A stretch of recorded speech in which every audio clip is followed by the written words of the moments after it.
दोस्तों, कोई हमारे दिल के बहुत करीब हो, जिसके इर्द गिर्द हमारी पूरी दुनिया घूमती हो, उसे हमेशा के लिए खो देने की गहरी पीड़ा शायद इसको हम में से बहुतों ने भोगा होगा।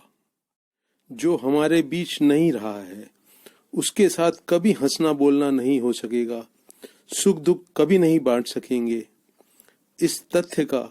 इस कड़वे तथ्य का सामना करते हुए प्राण निकलते हैं। दोस्तों, जीवन की रफ्तार किसी के रोके नहीं रुक सकती।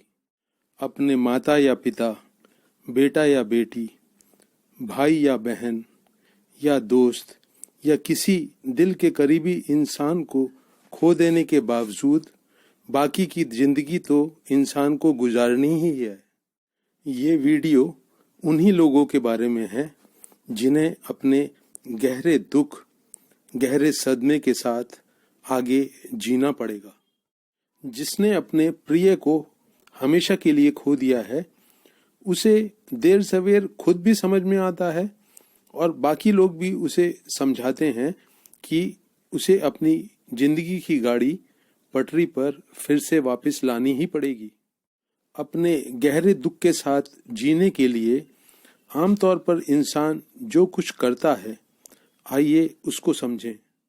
ये प्रयास कितने सफल या असफल होते हैं, उन पर एक नज़र डालें। सबसे पहली महत्वपूर्ण बात ये समझनी होगी कि अपने इस गहरे दुख को छिपाने का, भुलाने का, दबाने का कोई तरीका बिल्कुल कामयाब नहीं होगा। शुभ चिंतकों के समझाने से, उनके साथ से कुछ देर के लिए पीड़ा को भुलाया तो जा सकता है, पर जो दिल पर जख्म लगा है उसकी हीलिंग नहीं शुरू होती इससे।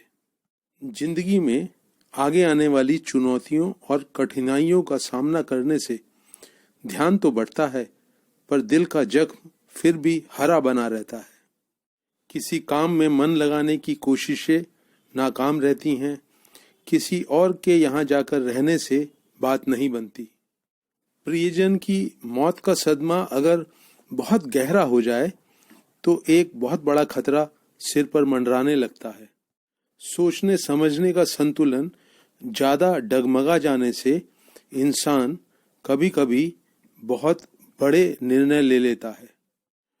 दुख भरी यादों की पीड़ा से छुटकारा पाने के लिए लोग शहर बदल लेते हैं, अपने जीने का ढंग बदल लेते हैं।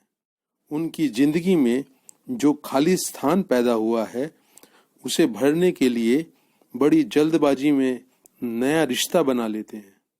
इस तरह के भावुक निर्णय बाद में कई पेचीदा समस्याओं को जन्म दे सकते हैं।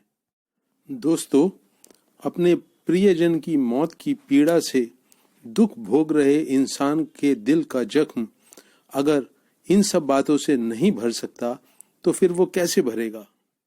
इस गहरे शोक और पीड़ा का उसकी जिंदगी में क्या सही स्थान हो, आइए इसके बारे में मैं अपनी समझ आपके साथ शेयर करता हूँ। हमेशा के लिए दुनिया छोड़कर जा चुका आपका प्रियजन अभी भी उन खट्टी मीठी यादों में जिंदा है जिन्हें आपने दिल में सहेज कर रखा हुआ है। अपने प्रियजन से जुड़ी इन सुख दुख की यादों को आपके जीवन में उचित स्थान मिलना ही चाहिए। इन यादों में डूबकर रात दिन आंसू बहाना क्या वो उचित स्थान है? रात दिन उदास रहकर अपनी जिंदगी से कटते चले जाना, अपनी जिम्मेवारियों के प्रति लापरवाह हो जाना, क्या उन यादों को सही ढंग से सम्मानित करना कहा जाएगा? क्या आपके प्रियजन की यादों के हिस्से में आपकी टूटकर बिखरी हुई जिंदगी आनी चाहिए? मेरी समझ से दोस्तों, आपके प्रियजन की यादों का सही स्थान यही होगा कि वो आपकी सहज और सामान्य जिंदगी के हर हिस्से को छूते हुए जिंदा रहें। पहले आपका प्रियजन आपकी जिंदगी का हिस्सा था, अब उसकी यादों को अपनी जिंदगी का हिस्सा बनाइए। उन खट्टी मिट्टी यादों को अपनी जिंदगी में आने वाले हर हंसी खुशी के अवसर में शामिल होने का मौका दें। अपनी जिंदगी के हर उतार चढ़ाव को, उन यादों को साथ लेकर जिएं। यदि गहरे दुख और उदासी के कारण आपकी जिंदगी मुरझा गई, तो आपके प्रियजन की यादें आपके दिल में कैसे स्वस्थ होकर जिंदा रह पाएंगी। यदि आप अपने प्रियजन की यादों को भरपूर सम्मान देना चाहते हैं, भरपूर प्यार देना चाहते हैं, तो आपको शारीरिक, मानसिक और भावनात्मक रूप से स्वस्थ रहना ही होगा। अपनी सब जिम्मेवारियों को पूरा करना होगा। अपने जिंदगी के हर पहलू को जोश और उत्साह के साथ जीना होगा। अपने प्रियजन के साथ आपकी दिनचर्या जैसी सहज और सामान्य थी, आप उसी दिनचर्या में जल्दी से जल्दी लौटें। आपकी इसी दिनचर्या में आपके प्रियजन की यादें स्वस्थ रूप से जिंदा रह पाएंगी। तब आप अपने प्रियजन को याद करके आंसू भी सहजता से बहा सकेंगे और मुस्कुरा भी सहजता से सकेंगे। तब अपने प्रियजन को अकेले में बैठकर याद करना भी सहज होगा और अपने परिचितों के साथ बैठकर हंसते बोलते हुए उसे याद करना भी आसान होगा। अपने प्रियजन की यादों के साथ बना ये जिंदा रिश्ता ही आपके दिल के जख्म को भरेगा। तब आपके प्रियजन की यादें आपकी ताकत बनेंगी, अपनी जिंदगी को सही ढंग से चलाने की प्रेरणा बनेंगी। मेरी समझ से ये आपके प्रियजन को एक सच्ची श्रद्धांजलि होगी। अपना प्यार और सम्मान दर्शाने का सही तरीका होगा।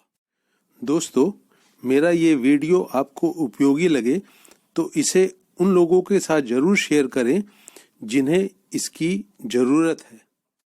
वीडियो को अंत तक देखने के लिए आपका बहुत बहुत धन्यवाद।